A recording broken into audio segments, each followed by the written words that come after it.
Estimados televidentes, tengan ustedes muy buenas noches y bienvenidos a esta nueva edición del programa televisivo Desarrollo y Producción. En esta oportunidad está con nosotros el magíster Fernando González Fernández. Él es docente investigador del Instituto de Estudios Sociales y Económicos IESE de la Facultad de Ciencias Económicas. Desde un tiempito a esta parte, Fernando está trabajando alrededor del tema de la economía alimentaria, explicando correlaciones existentes entre la alimentación y la economía de las personas. En esta oportunidad vamos a conversar específicamente alrededor del sistema de demanda de alimentos en Bolivia. Muy buenas noches, Fernando, y gracias por estar en el programa. Muchas gracias, Silvano, por la invitación. Para comprender el tema de la investigación que estás realizando, ¿a qué te refieres, Fernando, cuando hablas de un sistema de demanda de alimentos en Bolivia? Bien, nosotros sabemos que cuando un consumidor va al mercado, la teoría clásica establece de que va a consumir o a demandar determinado bien en función del precio de este bien, que es uno de sus factores, en función del precio de otros bienes que pueden afectar a la demanda de dicho bien y en función del ingreso que tenga. Me explico de otra forma. Por ejemplo, si uno va al mercado a demandar un kilo de carne, va al mercado con un ingreso fijo para comprar ese kilo de carne, pero se fija en el precio del kilo de carne. Si el precio del kilo de carne se ha elevado, consecuencia de la inflación, el consumidor va a optar por opción A, consumir menos cantidad de producto, ya no comprar un kilo de carne, comprar un poco menos, o opción B, comprar un bien sustituto, se irá a consumir carne de pollo, por ejemplo, y bueno, entonces la teoría clásica del consumidor establece estos tres factores para la determinación de la demanda de un artículo. Esto es desde un enfoque uniecuacional. En cambio, en el transcurso del tiempo, varios autores teóricos, entre ellos Ditton y Muhlbauer, han trabajado mucho en la idea de un sistema de demandas, donde decían que los precios no son tan lineales, o la conexión de la demanda de un bien no es tan lineal, porque depende de varias cosas y también depende del precio de varias de ellas. Vuelvo con el ejemplo hace un momento. Si uno va al mercado a demandar un kilo de carne, resulta que el precio de la carne subió y bueno, pues va a dejar de consumir uno. Una opción A, ya le había dicho hace un momento, consume menos cantidad de carne o compra pollo. Y la otra, en base a un sistema de demanda, aumentamos una opción C. Compra un kilo de carne a pesar del precio alto, porque lo necesita. Eso significa, dada la restricción presupuestaria que tenemos todos nosotros, que va a dejar de consumir algún otro artículo, por ejemplo, fruta. Sí, entonces, como la carne subió, no compra tanta carne, compro la misma cantidad de carne que tenía que comprar, pero como su dinero ya no es tanto, deja de comprar fruta. Entonces, hay una interconexión entre varios productos en el mercado. Entonces, un sistema de demanda trata de encontrar esos encadenamientos que ocurren entre diversos productos. Y esa es la investigación que estamos realizando en este año, Silvana. Interesante, Fernando. Y esto tiene que ver también con las conductas de los consumidores al momento de adquirir alimentos. Claro, el consumidor busca, compra, utiliza, desecha un producto en función de varias cosas, de varios factores que él tiene: sus motivaciones, su creencia, su personalidad, su cultura, la clase social a la que pertenece, etcétera. Son varios factores que hacen a la psicología que tiene el consumidor en la compra de un producto. Lamentablemente esta idea del consumidor desde el punto de vista de marketing la abordamos desde otro punto de vista. La abordamos desde el punto de vista estrictamente de mercado. Ya, los factores que podemos medir en estos modelos, básicamente el precio del bien, el precio de los otros bienes y el ingreso de que tiene el consumidor. Pero para tratar de reflejar esta idea de las ideas o de las motivaciones que tiene el consumidor, agregamos otro conjunto de variables adicionales a la teoría clásica, Por ejemplo, el departamento donde vive, esa es una de las ideas. ¿Qué lenguaje habla? Si habla solo español, si habla quechua aymara, si habla un idioma extranjero, el sexo, el rango de edad, etcétera. Entonces todos esos nos ayudan un poquito a determinar, y bueno, el nivel de educación también, que me olvidaba, que es una variable muy importante, nos van a ayudar un poquito a determinar ese tipo de relaciones que estamos considerando. Bueno, ya has un poco explicado cómo estás realizando esta investigación. Valga la aclaración, la investigación no ha terminado, ¿verdad? No, de ninguna forma. Esta investigación la hemos empezado el año 2013 y bueno, dado nuestras limitaciones para poder avanzar en ella, estamos yendo paso a paso. En anteriores programas habíamos hablado de cuánto gastamos en alimentación, que eran las primeras conclusiones a las que habíamos llegado, pero actualmente estamos ya viendo el sistema de demanda de alimentos, es decir, cómo estamos utilizando ese dinero. Va por ahí. Y lo que nos queda hacer por el futuro, que vamos a hablar que te quiero comentar después de eso, es cuáles son los aportes nutricionales de los alimentos que estamos consumiendo. Bueno, entonces, ¿cómo estás realizando esta investigación? Ese fue un problema y te comento bien. Lo ideal hubiera sido irme al mercado munido de un conjunto de encuestadores para poder levantar la información necesaria para hacer eso. Pero bueno, eso es muy complicado de realizar, así que lo que hemos hecho es utilizar las encuestas de hogares que el INE publica cada año. La última que hemos utilizado es la encuesta de hogares 2013, a pesar de que la 2014 salió hace un par de semanas recién, pero la 2013 nos ayuda un poquito a determinar esto. La encuesta de hogares está dividida en varios módulos: en el módulo de vivienda, características del hogar, módulo de migración, módulo de salud, educación, módulo de ingresos personales, ingresos laborales, ingresos no laborales, etcétera. Y entre todos esos módulos está un módulo de gastos en el hogar. Entre los módulos de gastos en el hogar hacen preguntas relativas a los alimentos y bebidas consumidos fuera del hogar, a los gastos en educación, gastos no alimentarios, gastos en equipamiento del hogar, y entre todos esos hay un módulo que habla sobre gastos de alimentación dentro del hogar. Es utilizando esas preguntas de la encuesta de hogares que hemos llegado a elaborar, después de obviamente tabular, corregir datos extremos que teníamos en encuesta de hogares, tratar de eliminar el sesgo de selección que existe en ellas.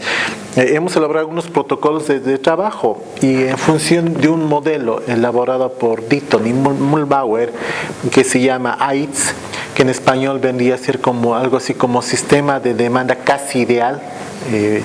Hemos elaborado grupos de trabajo en base a la encuesta de hogares, que son los grupos siguientes: pan y cereales como el grupo número 1, carnes, menudencias y embutidos como grupo número 2, pescados como grupo número 3, aceites y grasas en el 4, lácteos en el 5, verduras en el 6, tubérculos, leguminosas y finalmente frutas.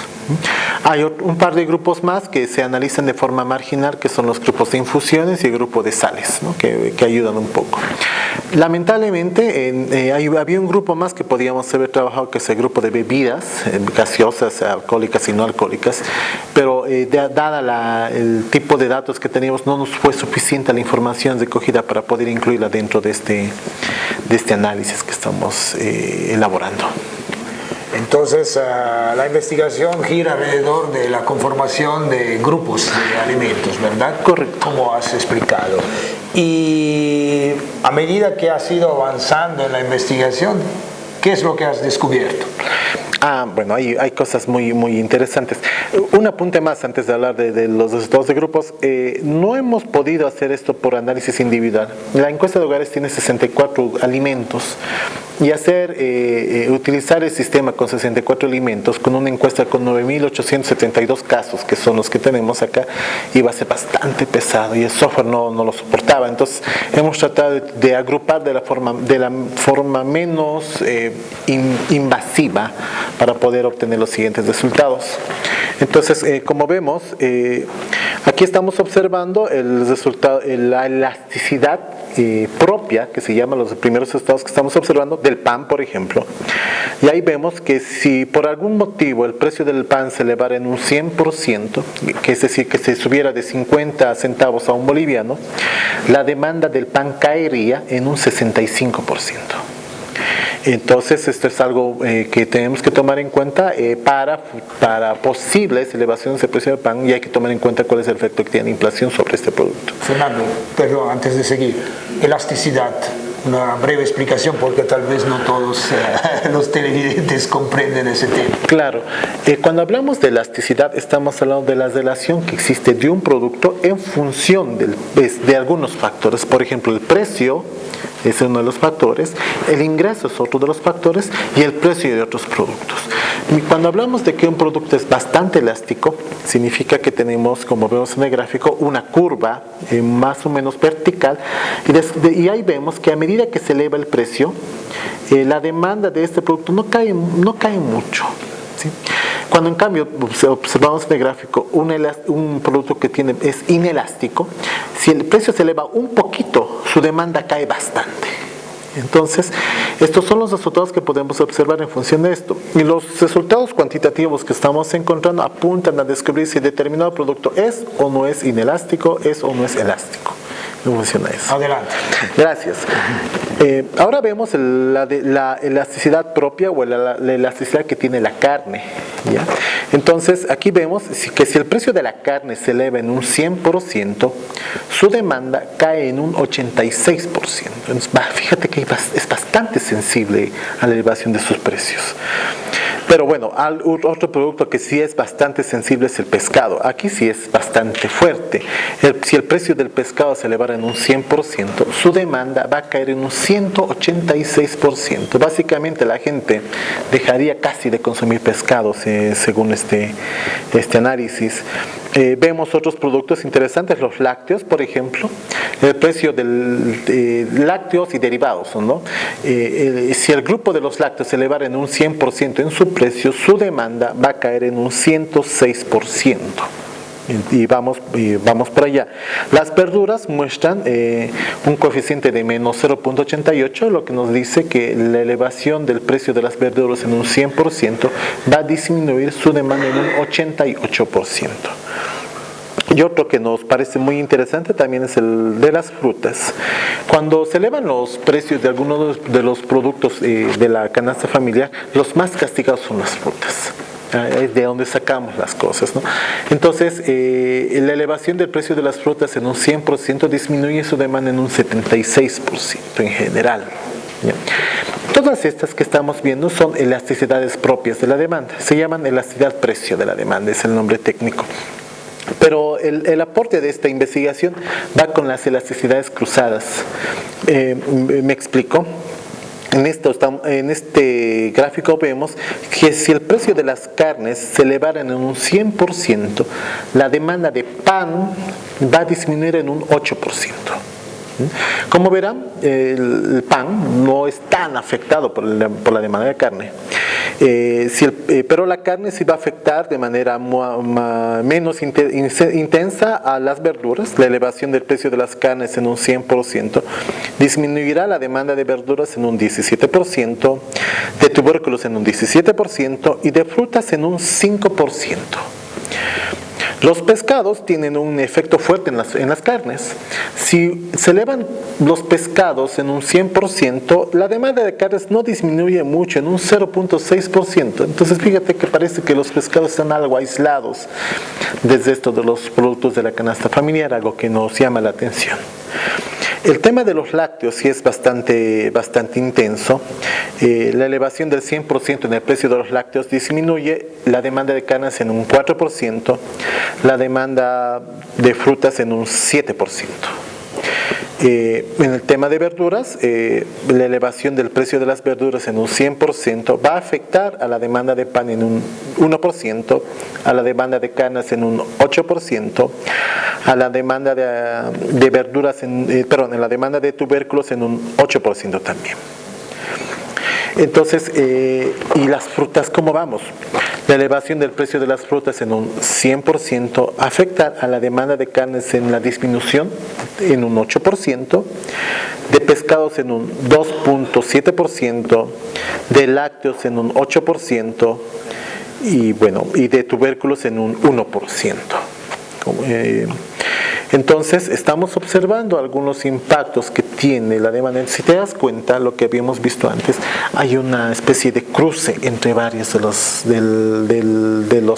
grupos de alimentos. Claro que sí, de los cruces de alimentos. No es aislado, no es que ya se elevó el precio de la carne, bueno, ni modo, comemos menos carne. No queda otra, se consume más carne en ese sentido.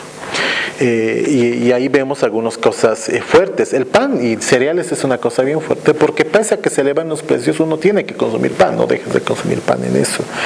Si el precio del pan se eleva, eso va a afectar de manera intensa a las verduras en un 11%, la elevación del 100% en el precio del pan va a afectar a la demanda de verduras en su disminución de consumo en un 11%, en tubérculos en un 22%. Entonces, los castigados con la elevación del precio del pan va a ser la papa. Ahí vamos con ese sistema. Entonces es uno de los resultados preliminares y uno de los pocos resultados preliminares que hemos encontrado, porque hemos encontrado bastantes más en la investigación que estamos llevando adelante. No para caer en el utilitarismo, pero ¿cuán útil es esta información?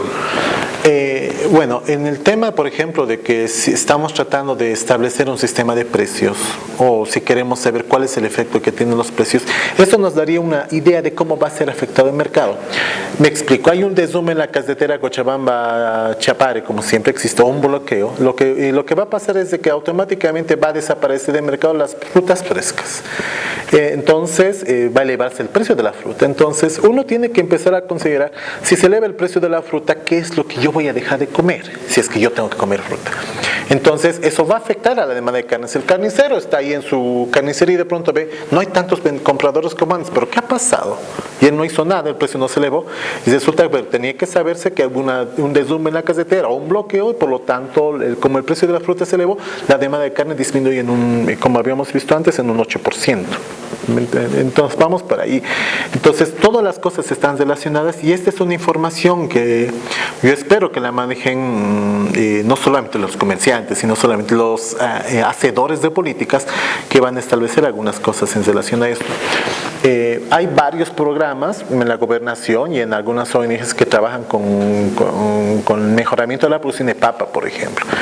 Entonces ellos tienen que saber que a veces las cosas en el mercado van con su producto al mercado y no lo pueden vender de la forma que antes vendían, porque de pronto el pan se elevó de precio y dices, ¿pero cuál es la relación entre el pan y el precio de la papa? Y aquí la estamos encontrando. Bueno, el ejemplo que has hecho, la falta de fruta automáticamente hace que la poca fruta que existe aumente su precio, ¿verdad? Y el vendedor de carne se da cuenta que disminuye la demanda. ¿Qué puede hacer al respecto? ¿Podría disminuir un poco el precio de la carne para que la gente vuelva a comprar la carne? Esas son políticas de mercado y si la demanda le está afectando, tendría que buscar hacer eso, ¿no? El esquema clásico es que cuando la demanda es pequeña, si disminuyes el precio, la gente va a volver a comprar tu producto. Es un tema que me gusta porque volveríamos más visible la mano invisible del mercado, ¿no? Ese es el tema. Bueno, ¿y qué sucede del lado del incremento de los ingresos de los consumidores? Como habíamos visto al principio, la demanda depende de varios factores y aquí vimos que hemos encontrado la elasticidad-precio y elasticidad cruzada de la demanda, pero también existe la elasticidad de ingreso. En realidad, más que ingreso, hemos utilizado la variable gastos, porque el tema de ingresos en las encuestas siempre es muy discutido, cómo es levantada la información. Y hemos trabajado más con la idea de agregar todos los gastos que tiene una familia en el hogar y encontrar la variable de los gastos totales. Entonces, estamos viendo que si, por ejemplo, si los ingresos o los gastos totales se incrementaran en un 100%, la demanda de carnes, y eso es lo que me llama la atención, se incrementaría en un 136%. En otras palabras, ¿qué hace la gente cuando tiene un ingreso adicional? Invita a los compañeros, invita a la familia, invita a los vecinos y dice, miren, che, les vamos a hacer un asadito, vamos a hacer una parrillada. Y bueno, se empieza a incrementar el precio de este bien, que es en este caso la carne pasaría a ser un bien superior respecto a los demás. Si los ingresos también se incrementaran, la demanda de frutas aumentaría en un 100%. Si se incrementan los ingresos, la demanda de frutas va a aumentar en un 67%, la demanda de tubérculos en un 123%, mira, llama la atención este valor, la demanda de lácteos casi en un 100% también, eso es una necesidad casi unitaria en ese sentido, y bueno, la demanda de pan y cereales en un 76%. Interesante, yo creo que adicionalmente a la investigación, que lo que se descubre es que sigue estando presente bastante fuerte el fenómeno cultural, el fenómeno social, porque bueno, aumentan los ingresos y la socialidad, digamos, de la gente empieza a emerger. Y eso es lo interesante. En otras partes de la investigación, que en un futuro también pretendo presentarlo en este programa, si me permite, Silvano, vamos a hablar un poco cuál es el efecto sociocultural que tienen las personas sobre la demanda de los bienes. Por ejemplo, cuál es el efecto de vivir en el altiplano, valles, llanos, cuál es el efecto que tiene la educación del jefe del hogar, etcétera. Te doy un dato para adelantarme. Por ejemplo, si tenemos una familia donde los miembros tienen más educación, de escolaridad que otros miembros, la demanda de frutas es más alta en la familia que tiene más escolaridad y la demanda de pan es más baja en esta familia. Entonces hay algunos aspectos muy interesantes que tienen que ver con los aspectos socioculturales que mencionabas, que nos ayudarán a explicar un poco lo que mencionaste de muy buena forma, ¿no? Hacer más visible nuestra mano invisible en el mercado. Y perfecto. Fernando, ¿qué falta por hacer en esta investigación? Uy, falta harto. Mira, lo que estamos queriendo hacer es, bueno, estos datos los hemos hecho con, esta información la estamos realizando con datos de la encuesta de hogares 2013. Vamos a hacerla con la 2014, obviamente, para tener la información actualizada. Pero además, estamos apuntando a encontrar un patrón de consumo alimentario. Ya no es suficiente saber cuánto gastamos en alimentos, cómo estamos gastando en alimentos, sino también qué estamos comiendo. Y eso es lo que estamos apuntando a hacer con esto. Y también para eso vamos a utilizar las encuestas de hogares. Y en la idea de patrón de consumo alimentario vamos a trabajar con gente de ingeniería de alimentos, con gente de nutrición, que nos van a ayudar a establecer ese tipo, el tipo de alimentación que tenemos y cuáles son los efectos socioculturales dentro de nuestra alimentación, cuáles son los efectos de la escolaridad, de vivir en el altiplano, vivir en los llanos, de ser de Cochabamba versus ser de Tarija, etcétera, etcétera. Muchísimas gracias, Fernando, por estar en el programa. Ha sido, creo, interesante para todos conocer un poco los avances de tu investigación relativa al sistema de demanda de alimentos en Bolivia. El placer fue mío, muchas gracias. Muy bien. Estimados televidentes, muchísimas gracias por estar con nosotros. Esperamos que el tema que esta noche hemos presentado en el contexto de economía alimentaria haya sido de su agrado. Hasta una próxima oportunidad. Muy buenas noches.